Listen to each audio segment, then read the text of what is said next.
এই হচ্ছে AGT live 24/7। ये है AGT live 24/7। This is AGT live 24/7। जाति जनजाति रक्षी खानो तुम सारुई तंथुन खातुम रुई तंथुन ते कुसुम कुसुम विभागनी पहर रुई तंथुन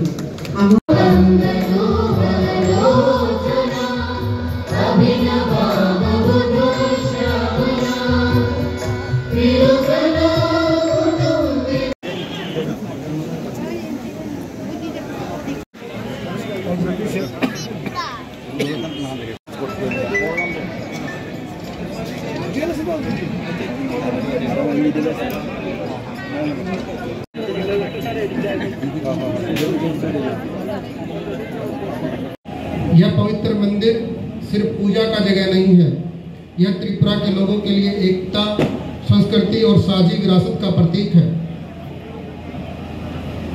एटी आमादेर गौरवेर विषय जे संप्रति भारतीय माननीय प्रधानमंत्री श्री नरेंद्र मोदी जी प्रसाद प्रकल्प एर अधीन नवनिर्मित माता त्रिपुरा सुंदरी मंदिर कमप्लेक्सर उद्बोधन करছেন।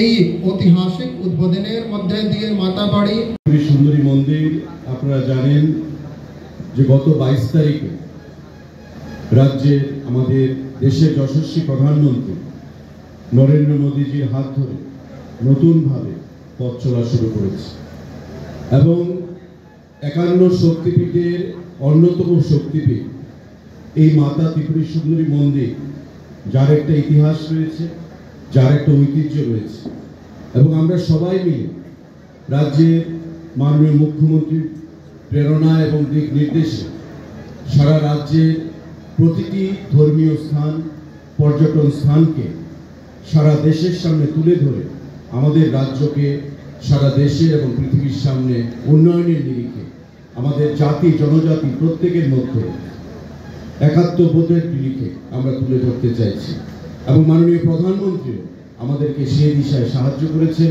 প্রসাদ প্রকল্পে আমাদেরকে প্রচুর অর্থ প্রদান করে রাজ্য সরকার এবং কেন্দ্রীয় সরকার যৌথভাবে প্রায় 52 কোটি টাকা খরচ করে আমাদের এই মাতা ত্রিপুরা সুন্দরী মন্দির নতুন করে আমরা পথ চলা শুরু করেছি। দিওয়ালি উৎসব অন্ধকার থেকে আলোর উৎসব। দিওয়ালি উৎসব আমাদের ধর্মের জয় হবে, অধর্মের নাশ হবে। আজকে সারা দেশে সারা পৃথিবীতে এই দিওয়ালি উৎসব জনগণ পালন করছে। আমরাও মিলিত হয়েছি এই দিওয়ালি উৎসবে। জাতি জনজাতি জাত পাত ধর্ম বর্ণ নির্বিশেষে আজকে মন্দির নগরী উদয়পুর আজকে জনগণের ঢল নেমেছে, যা আগামী 2 দিন 3 দিন লাখো লাখো লোকের সমাবেশের মাধ্যমে ঢলের মাধ্যমে সমাপ্ত মিনিটের জন্য বসে থাকে। এবং আমরা চাই যে এটাকে যাতে আমাদের 51 পীঠের, আমার পূর্ববর্তী বক্তা বলেছেন যে আমাদের 51 পীঠের বহু শক্তিপীঠ আছে, যেগুলো বাংলাদেশ আছে, পাকিস্তানে আছে, আফগানিস্তানে আছে, আমার কাছে যা রিপোর্ট আছে, কিছু নেপালে আছে, শ্রীলঙ্কাতে আছে, তিব্বতে আছে। তো আমাদের জীবদ্দশায় আমরা এতগুলো এই সতীর যে বিভিন্ন অঙ্গ বা পীঠস্থান সেগুলো কিন্তু আমাদের পক্ষে সম্ভব নয় যাওয়া দেখা। তো সেই পীঠস্থানগুলোকে আমরা এখানে পর্যটন দপ্তরের তরফ থেকে মাননীয় মন্ত্রী এই বিষয়ে বলেছেন কিছু একটু আগে যে বনদুয়ারে আপনাদের এই ডিস্ট্রিক্টে মাননীয় প্রধানমন্ত্রীজিকে এই বিষয়টা আমি বলেছি যে 51 পীঠের রিপ্লিকা তৈরি করে আমরা বনদুয়ারে যখন তার সেখানে ভূমি পূজন আমরা শুরু করি, সেখানে আমি বক্তব্য রাখতে গিয়ে এবং আমরা সবাই বলেছি এই বনদুয়ার স্বর্গদ্বার হতে চলছে আগামী দিন। এবং সেখানে নটরাজের যে মূর্তি, আমার কাছে যা খবর আছে বেবি রং, যে এখানে যে উচ্চতায় যে নটরাজের একটা মূর্তি তৈরি হবে সারা বিশ্বের মধ্যে একটা শ্রেষ্ঠত্ব লাভ করবে সেই নটরাজের মূর্তি, এবং যে আধুনিকতার ছোঁয়া দিয়ে সেটা করছে। এবং বারবার আমাদের মাননীয় প্রধানমন্ত্রীজি একবার যখন আমরা বৈঠক করছিলাম মুখ্যমন্ত্রী কনক্লেভে, উনি বলছিলেন সব রাজ্যকে মুখ্যমন্ত্রীদের যে আপনাদের রাজ্যে এমন একটা পর্যটন কেন্দ্র তৈরি করুন এবং একটা ইন্টারন্যাশনাল লেভেলে, যাতে করে সমস্ত মানুষ এক বাক্যে যে ওই জায়গায় ওই রাজ্যে যদি আমরা যাই সেখানে এই ধরনের একটা ব্যবস্থা আছে। আমি নিশ্চিত যে এই 51 পীঠ যখন হবে, সেটা যখন সমস্ত পৃথিবীর মানুষ তথা আমাদের ভারতবর্ষের মানুষ যখন 51 পীঠ জানবে, তখন কিন্তু মানুষ এই 51 পীঠ দেখতে কিন্তু এখানে আসবে। কারণ সবার পক্ষে সম্ভব নয় সব জায়গায় যাওয়া, দেখার সুযোগও নেই। তো এই যে রিপ্লিকা হবে এবং এতে করে আমাদের আর্থসামাজিক উন্নয়নও হবে।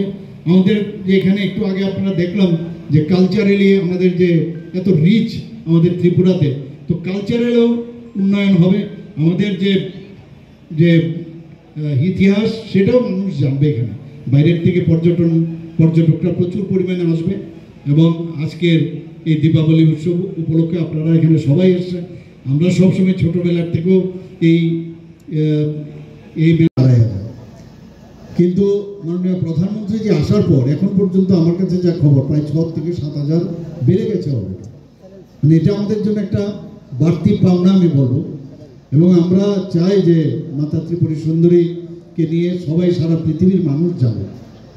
আমাদের যে আধ্যাত্মিক দিক দিয়ে আধ্যাত্মিক একটা পীঠস্থান হিসাবে এই মাতা ত্রিপুরী সুন্দরী মন্দির সেটা প্রতিষ্ঠিত হয়, সেটা হচ্ছে আমাদের আশা।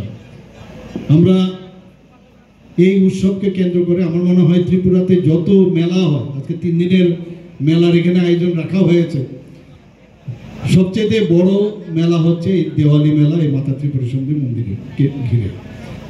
এবং এটাকে সার্থক করে তোলা চারটিখানি কথা নয়। আজকে মনে হচ্ছে আমরা যারাই এসছি এখানে যে এখন এসছি আর এটা হয়ে গেছে, প্রায় 1-2 মাস ধরে তার প্রস্তুতি কিন্তু হয়েছে। এখানে আবারও আসতে হয়েছে, আমিও কয়েকবার এখানে এসেছি এই বিষয়ে, সেই বিষয়ে আমরা কথা বলেছি। এবার একটা যে নতুনত্বের যে বিষয় যে এখানে বলা হয়েছে আরতির বিষয়, সেটাও কিন্তু আমার পূর্ববর্তী বক্তা বলেছেন।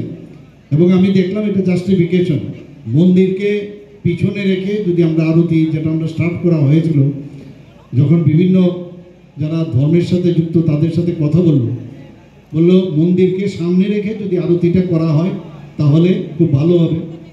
এবং যারা এখানে এসছেন এত সুন্দর আরতি দেখারও একটা সৌভাগ্য আমাদের হবে।